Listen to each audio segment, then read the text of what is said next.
Well, good morning from good old GrayBeard, and welcome back to the master of the metaverse. First-time viewers, don't miss out by hitting those likes and subscribe buttons. Here, we remind what free minds can do. My mission statement is to extend a daily peace offering to my fellow companions with intent to encourage, motivate, and inspire action through joy, laughter, and creativity. This is episode 51, and today we complete my full coverage of the metaverse in the year of 2022, and we do that by diving into the workplace and the classrooms. Please stay tuned to the end of this. I'm going to show you a couple of things from the workplace with Unity software, and also give you GrayBeard's take on why kind of all this started for me in the beginning and my goal to be a teacher in the past. But please stay tuned with an interview with Professor Kathy Pasek, a psychology professor from the University of Temple. And she goes over her take on the metaverse in the classroom. And I'm telling you what, I was blown away by what she said. So please stay tuned to the end of that here on this stream. So real quick, let's go into the workplace. This is Unity software with how they use the tools of the metaverse.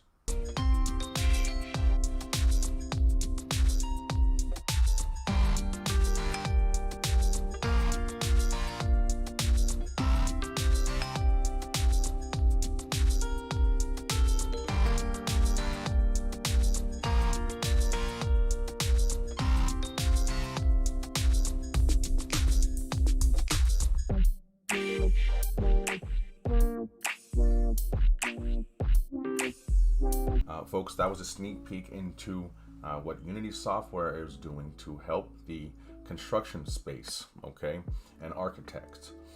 But in the workplace, it's mainly for training and communication when using the tools of the metaverse. But what you're going to find is through these trainings, through these simulations, you're going to connect the metaverse with saving lives, okay? So let's go back to episode, I believe, 6 of the Master of the Metaverse. I think this is the last time I'm going to do this, but I have to put this out there again, that everybody sees it, so I can explain the journey going forward, because this is what's important to me, not video games, not cryptocurrency. This section right here, education, is very important to me. So here we go. Let's check it out. Good old GrayBeard. Whoa. Guys, let's talk about the education system, because we already know it's been flawed before the challenges that have been presented in the past few years. For example, these school unions vote out, financial education, but then they vote in Common Core math. 1 + 1 is 2, you mother. Guys, for years they have been taking out the good stuff and stockpiling in the crap. They've been doing it for years. But now what's happening? If you were a parent, a teacher, or a guardian, I don't even have to mention what was going on in the last few years. This is why I have a bold prediction in the metaverse. I believe, because of the challenge of the education system, that the metaverse is going to create not one, if not more, Nobel Peace Prize winners. I said it. Write it down. Guys, I want to help change the challenges of the education system. I absolutely plan to be a part of that by chasing an old dream and a vow to honor my beloved grandmother. Guys, by the end of the year, I'm going to be ESL certified, English Second Language. Guys, I want to make small daily impacts that just might help be a positive influence on somebody's life. I don't care if it's just one. The time has come to remind what free minds can do. Excuse me. I know I'm dramatic, okay, but absolutely, I'm going to continue on my journey here with the metaverse, but it does involve a passion of mine of the education system. Okay, so just be careful about what I put out there, because it's going to happen. Oh, the good stuff. You know what? I'm going to stop on the app, and that was GrayBeard's take. Now let's go to that interview that I told you guys about. Okay, let's listen to, her name is Professor Pasick. Okay, psychology professor at Temple University. Here we go. Bang, bang, boom. What does the metaverse look like in the classroom? Or should I say, what does the classroom look like in the metaverse? Well, we're not really sure yet, is the true answer to that. We're on the cusp of so much that's so exciting that it feels kind of like the .com revolution. And I think many of us are trying to figure it out. But I want to take you on a journey right now of what it would be like if instead of reading paragraphs about ancient Greece, you actually got to visit it and you actually got to figure out how we know so much about ancient Greece, given that we're living thousands of years later.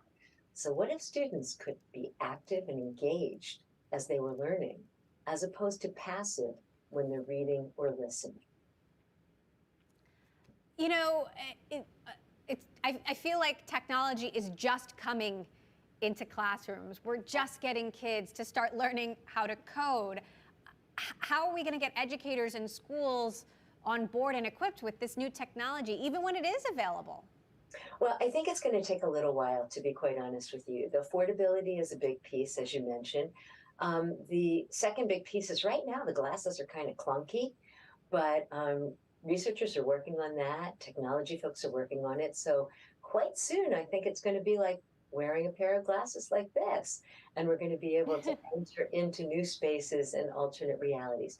One key piece I want to add here, though, is that this is not meant to be a substitute for the kind of reality that we live in or for the social interactions we have in that reality. It's not a solo game. This is meant to be a space in which we can work with others and have teachers who guide us into these worlds and back again. A lot of parents, including myself, are concerned about screen time, concerned about tech addiction. Why wouldn't this make all of that worse? Well, look, tech has its good sides and its bad sides. It takes us to places that we could never go otherwise. On the other hand, if we sit around by ourselves just investigating tech, we found out that the solo doesn't work so well for human beings because we have a socially integrated brain, and that's how we learn. So I think what we need to move to are more collective kinds of environments that prompt social interaction rather than taking over for it. They can't be substitutes. And that's going to be true as we go along. It's the same as nutrition. How are we going to stop our kids from eating dessert? Well, we have to set limits and say, you got to eat the broccoli. Now, what about concerns about privacy and protecting our children in these new worlds, given that much of this technology is going to be deployed by big tech companies, some of which don't have the best records on privacy? Boy, isn't that true? I think at the beginning, it would be wonderful if a lot of this were through the gating of education systems so that teachers would work together to pick wonderful experiences that our kids could learn from and enjoy, and that they could be guides in.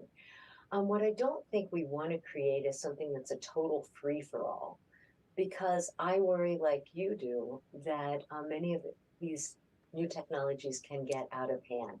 So let's move slowly this time, and let's try to think it out before we just thrust it in the marketplace. I spoke with the Attorney General of New Mexico yesterday, Hector Balderas, who's sounded the alarm about kids' privacy when it comes to technology in the current world. He's actually sued Google about how they used student data even before the pandemic ever happened, because a lot of the technology that schools are using, it's free software, free technology, because a lot of these schools are under-resourced. He's very concerned about regulation and whether or not lawmakers can figure out how to regulate current technologies. Take a listen to what he had to say. I think technology is a great equalizer in terms of education outcomes, but we are not regulating these companies and we are not regulating safety and these safeguards within these technology products. What do you think about Dr. Hirsch-Pasek, given that, obviously we want everyone to have the benefit of these technologies, but they also need to be fairly and appropriately regulated. But regulation is up to lawmakers who don't necessarily understand the technology that they're trying to regulate. Well, I think we're going to have to help train them. And I think it's really important. I couldn't agree more with what I just heard. I think there has to be some regulation to make this safe for parents and for children. And I think we have to deal with that up front. In the same way, we have to make sure that there's quality experiences in the metaverse. Again, as I suggested to you, we have to have some gatekeeping.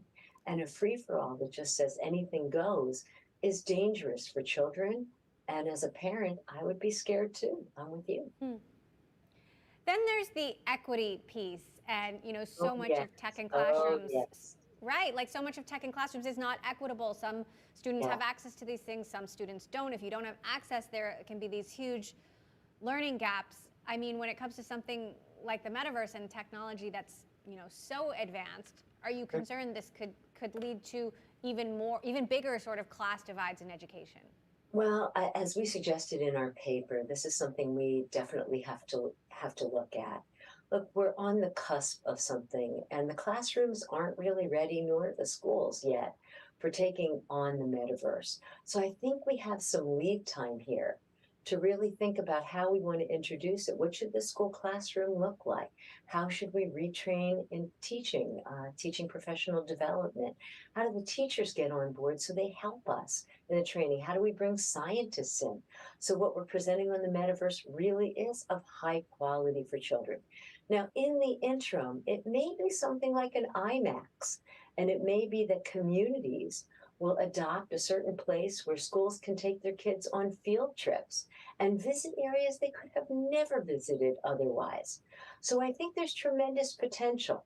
And while I appreciate that your concentration today is more on the risks and the safety and the oh no's, I think we have to put together the oh no's and the oh my goshes and see if we can create an optimal product that will be safe for children and will bring everyone in at a cost that will be reasonable. So let's leave then on the oh my goshes. What are you most excited about, and where do you think we will realistically be, let's say 5 years from now? I think 5 years from now, we will have more affordable products that allow us to visit the metaverse. I don't think classrooms will be quite ready yet, but I do think we could set up community centers that people could take field trips in. And I think the oh my gosh for me is that a lot of things that were otherwise kind of boring to learn for kids might then be excited. And if we can bring more joy and more experience and more energy into classrooms and into learning experiences, children will not only learn what we're teaching them, but they will learn how to learn. And since the world is changing so very quickly, that's a skill that everyone needs. One of the biggest themes of my show has been leakage. Okay? I'm sorry, but I may have to go take a quick break. Quick! Get me my brown pants. Because that was amazing, folks. Well, you can ask all my friends. You can ask the whole world. A year ago, I threw up on everybody. My co-workers, my friends, my neighbors, okay, strangers about the metaverse, okay?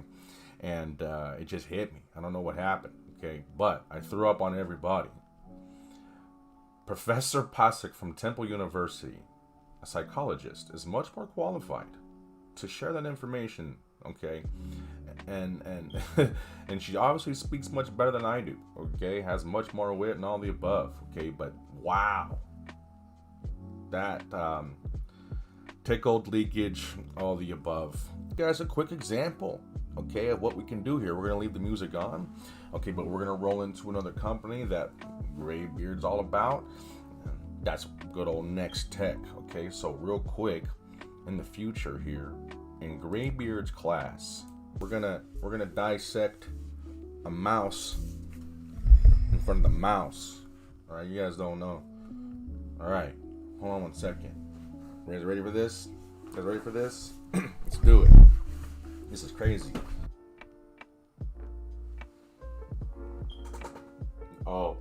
Oh, there it is.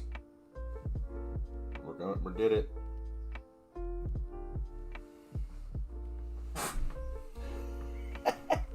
Okay.